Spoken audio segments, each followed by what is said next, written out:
Olá, gente.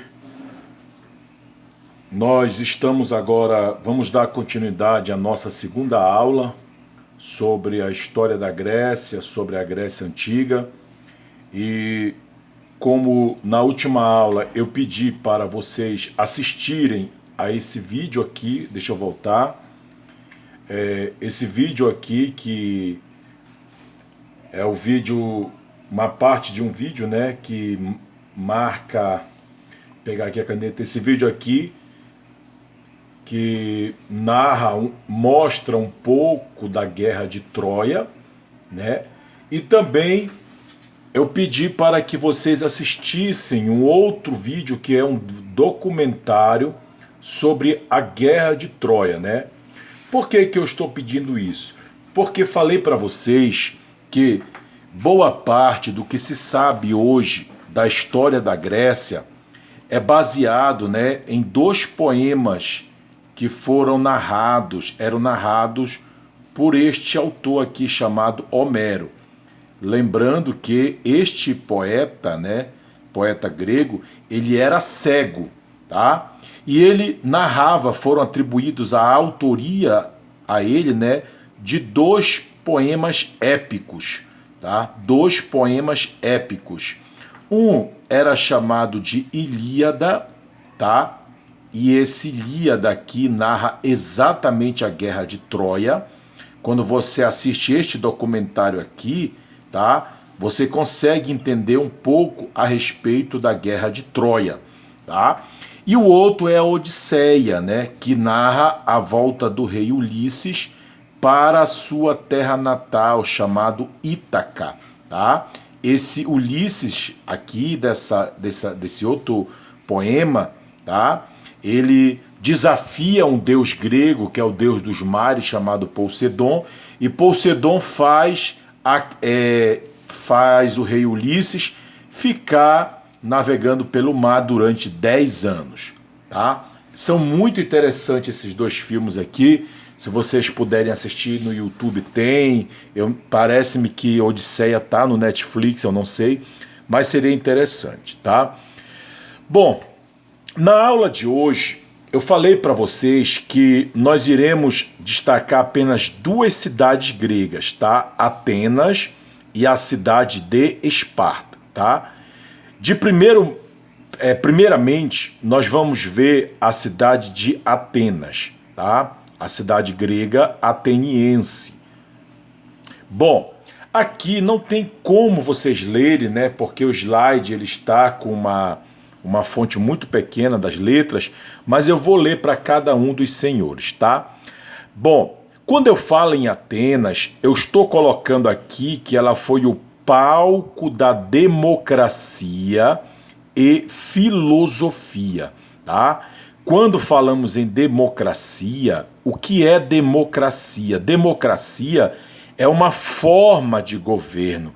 Democracia é quando o poder emana do povo. Eu mostrei para vocês que demo vem de povo, tá? Eu mostrei em uma outra aula que demo é povo.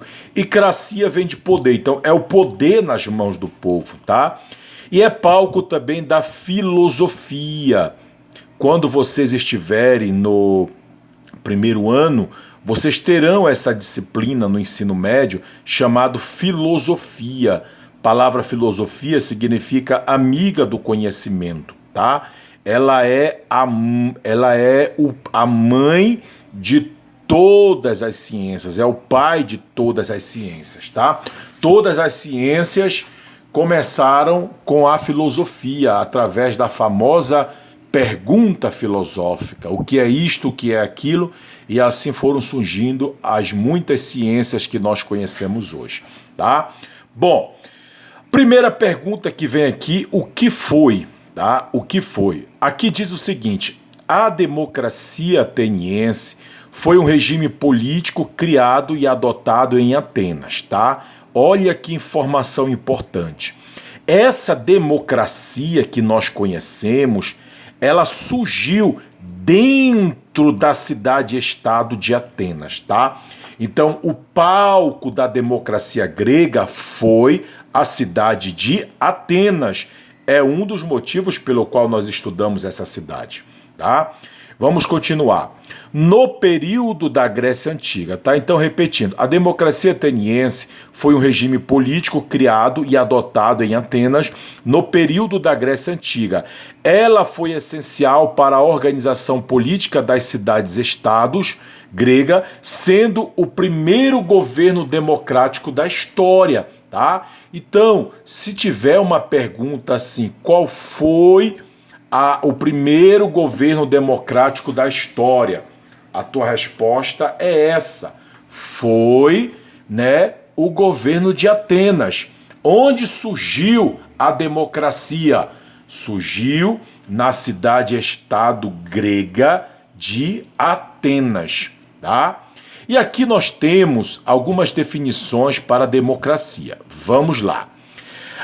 Para a democracia, lembrando que a democracia ateniense, olha aqui, eu estou destacando para vocês, essa democracia ateniense, ela é um pouco diferente da democracia brasileira. Por quê?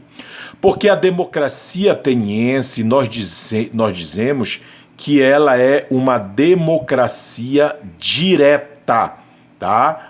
E a democracia brasileira é uma democracia indireta, tá certo? Então, o que é uma democracia direta? É quando o povo diretamente, os cidadãos, eles tomam as decisões da cidade, ou seja, eles não precisam eleger vereadores, eleger deputados estaduais, eleger deputados federais, senadores, eles não precisam eleger ninguém para representá-los, tá? O próprio povo decide, o próprio povo toma as decisões da cidade. Então isso é chamado de democracia direta, que é o exemplo da democracia ateniense, tá? Deixa eu ler aqui para vocês. Anterior à implementação da democracia em Atenas, a cidade-estado era controlada por uma elite aristocrática e oligárquica. O que é uma elite aristocrática? Elite aristocrática são famílias que se dedicam às atividades rurais, tá? E que dominam a região, tá? Oligárquico, aqui essa palavra oligarquia, significa o governo nas mãos do povo. Então, antigamente, bem antigamente, Atenas era uma oligarquia, tá? Aí, deixa eu continuar, controlada por uma elite aristocrática oligárquica, denominada de eupátridas ou bem-nascidos, os quais detinham o poder político e econômico na polis grega, tá? Entretanto, com o surgimento de outras classes sociais, comerciantes pequenos, proprietários de terra, artesãos, camponeses, as quais pretendiam participar da vida política, a aristocracia resolve rever a organização política das cidades-estados, o que mais tarde resultou na implementação da democracia, tá?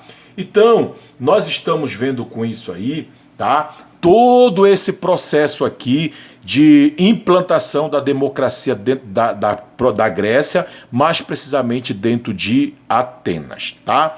Bom, aqui nós temos um conceito de cidadãos. O que era um cidadão? Genericamente, cidadão é morador da cidade, né? É daí que vem o termo cidadania, tá? E toda vez que nós falamos em cidadão, nós temos que ter a ideia que cidadania é você ter direitos e você ter também deveres.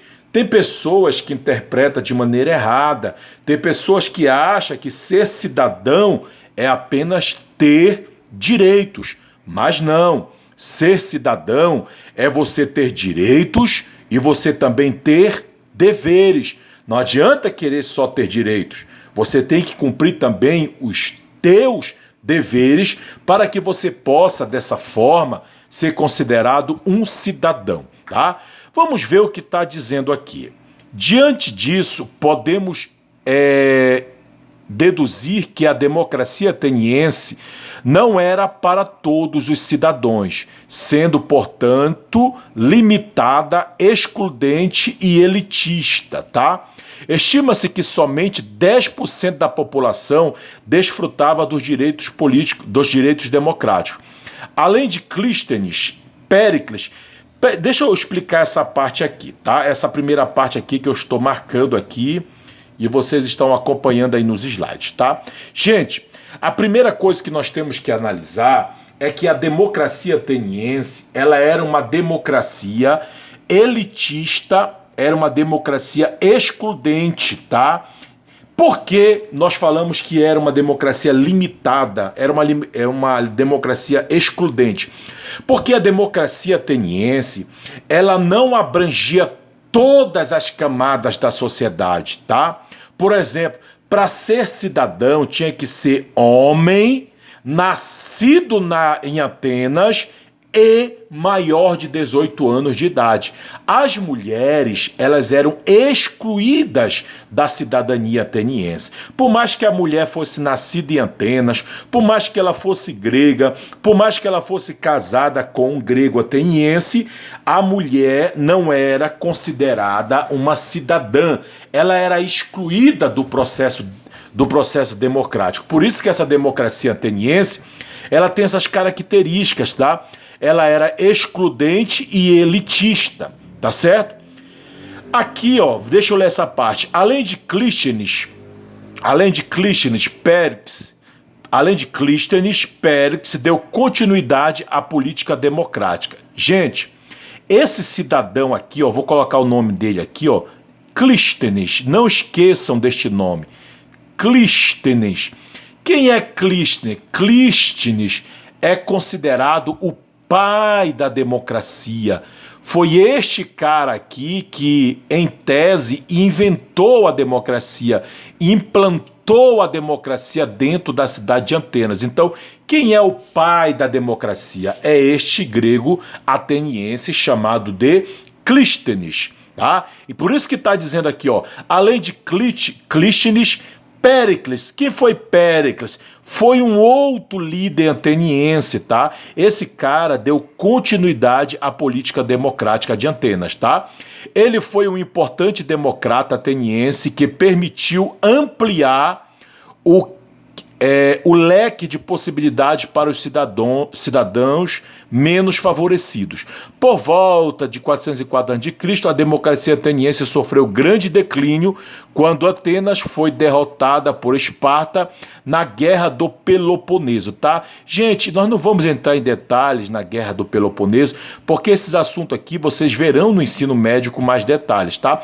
Mas a Guerra do Peloponeso foi uma guerra entre Atenas e Esparta, que é a próxima cidade que nós iremos ver também numa outra aula, tá certo?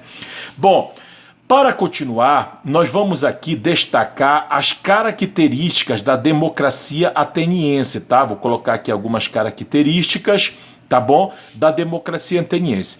Primeira característica é que é uma democracia direta. Isso aqui eu já falei para vocês, tá? Atenas, ela era uma democracia direta porque era o povo que decidia, tá certo? Segundo, reformas políticas e sociais era uma das características também de Atenas, tá? Reformulação da antiga Constituição, igualdade perante a lei, né? Gente, esse termo aqui, igualdade, significa que todos eram iguais perante a lei, só que isso aí é meio que muita teoria, né? Que na prática a gente sabe que isso não funciona muito bem, tá? Igualdade de acesso aos cargos públicos, igualdade para falar nas assembleias, direito de voto aos cidadãos atenienses, tá? Então, já falei para vocês sobre esses cidadãos. Gente, aqui nesse quadro do lado esquerdo aqui que vocês estão presenciando, nós temos aqui a pirâmide social de Atenas, tá? Sociedade ateniense. Como a sociedade ateniense, ela era dividida, ela era estratificada. Gente, aqui no Brasil, as pessoas, o povo, eles são divididos em classe, né? Tem classe das pessoas ricas, das pessoas mais pobres, tem classe A, classe B, classe C, classe D, né? Tem pessoas da classe alta, classe média alta, classe média, classe baixa e assim por diante, tá? Então lá em Atenas não foi diferente. Lá Atenas foi dividida em classes sociais. Aqui no topo da pirâmide, né, que era a classe que dominava, mas era a minoria, nós chamamos de eupátridas. Aí abaixo nós temos os demiurgos, os georgóis, os tetas e os escravos. Apesar de Atenas ser uma cidade democrática, mas era uma cidade ainda que possuía escravos, tá? Então olha para você ver como é diferente, porque hoje, né, dentro dos países que são democráticos, nós não aceitamos a questão da escravidão, que inclusive é muito combatida aí pelos direitos humanos, tá certo? Então, gente, nesse quadro aqui, vocês estão tendo uma visão geral aqui de Atenas, né, que foi o palco da democracia e da filosofia. Você conheceu um pouco como era a democracia ateniense, tá? E aqui nós estamos vendo como se dividia a sociedade ateniense, tá? Aqui, por incrível que pareça, eu acabei colocando novamente o quadro, tá? Que tem os dizeres, que fica mais claro aí para vocês entenderem, tá? Então, vamos continuar. Já trabalhamos isso aqui, a democracia ateniense, tá certo? Vamos continuar. Gente, ainda falando de Atenas, Atenas era uma cidade-estado. Atenas tinha uma forma de governo que era a democracia, tá? Por exemplo, aqui, todo governo, ele tem as suas instituições de poder, ele tem as suas instituições. E aqui, por exemplo, eu estou mostrando para vocês a principal instituição, tá, de Atenas. Era chamada de eclésia. Tá? A palavra eclésia também significa assembleia e vai dar também origem à palavra igreja, enfim, tá? Eclésia, tá? Assembleia. Era nessa eclésia que o povo se reunia para tomar as principais decisões da cidade, tá? Essa eclésia formada pelos cidadãos atenienses, tá? Vou colocar aqui tá? Formada pelos cidadãos atenienses, essa eclésia aqui, ela tinha a função de eleger, ela elege, tá? Ela elegia, escolhia, né, falando de uma maneira mais fácil de entender, ela escolhia os magistrados, tá? Os magistrados. Quem eram os magistrados? São os juízes, gente, tá? Os juízes de direito, hoje, nós também os chamamos de magistrados, tá? Ela elegia os membros da bulé, que era uma espécie de órgão fiscalizador, tá? Ele era formado por 500 membros que tinham um mandato de 1 ano, tá? Então 500 pessoas aqui eram escolhidas aqui entre os cidadãos para fazer parte aqui da bulé, tá? E daqui de dentro da bulé, né, havia a pritania, que era quem presidia a própria bulé, tá? E aqui nós temos, gente, os tribunais populares, que julgavam as causas civis, as causas populares, e o tribunal criminal, né? Sempre alguém cometesse um crime, teve um legislador dentro de Atenas que quase todos os crimes, chamado Draco, o nome dele era Draco, quase todos os crimes era punido com a pena de morte, tá? Bom, o que vale você entender é que esses aqui eram os órgãos democráticos de Atenas. O mais importante deles era a eclésia, a assembleia, formada pelos cidadãos atenienses, tá? Gente, você vai ver também no livro uma parte que fala sobre o século de Péricles. Lembra que eu falei para vocês que o cara que implantou a democracia foi Clístenes? Depois de Clístenes, quem assume o poder em Atenas foi esse cidadão aqui chamado Péricles, tá? Esse cara foi um grande reformista dentro de Atenas e ele promoveu uma grande prosperidade econômica na cidade de Atenas, tá? Por isso que esse período é chamado de o século de Péricles, ou mesmo também chamado de o século de ouro, tá? Vamos ler aqui alguma coisa sobre Péricles, tá? Olha só, foi durante o século V que Péricles governou Atenas entre os anos de 461 e 431 a.C., tá? Ele era membro da aristocracia, descendente do líder reformador Clístenes. Olha aqui como Péricles, ele era descendente de Clístenes. Quem foi Clístenes? Foi o pai da democracia, foi o cara que implantou a democracia dentro de Atenas, tá? E aí vai falando, né? Péricles foi o maior governante de Atenas, sendo reeleito várias vezes para o cargo de chefe civil e militar da cidade. Durante seu governo, Atenas alcançou tamanho apogeu que o século em que viveu foi chamado de o século de Péricles, tá? Então esse cara aqui, ele foi reeleito várias vezes, né, como chefe civil e militar da cidade, tá? Foi um excelente administrador da cidade. Por isso que o período em que ele governava ficou conhecido como século de Péricles. E aí também, né, esse período aqui é conhecido como a Era de Ouro de Atenas, tá? Que foi durante o período em que Péricles governou a cidade de Atenas, certo? Gente, aqui nós temos a próxima cidade que nós iremos estudar é a cidade de Esparta, tá? Mas nós vamos deixar para estudarmos na próxima aula, porque eu vou precisar que vocês assistam a um vídeo, né? E aqui eu vou deixar a descrição do YouTube, tá? Eu vou estar disponibilizando aqui para que vocês possam assistir a este vídeo aqui, tá certo? Vocês assistam a este vídeo aqui para nós darmos continuidade, tá? A esta aula sobre Esparta, onde nós vamos ver a localização, nós vamos ver a pirâmide social, nós vamos ver como funcionavam os órgãos políticos de Esparta, tá? E nós vamos ver também a educação espartana, que é algo que eu quero destacar também aqui para vocês nessa aula, tá certo?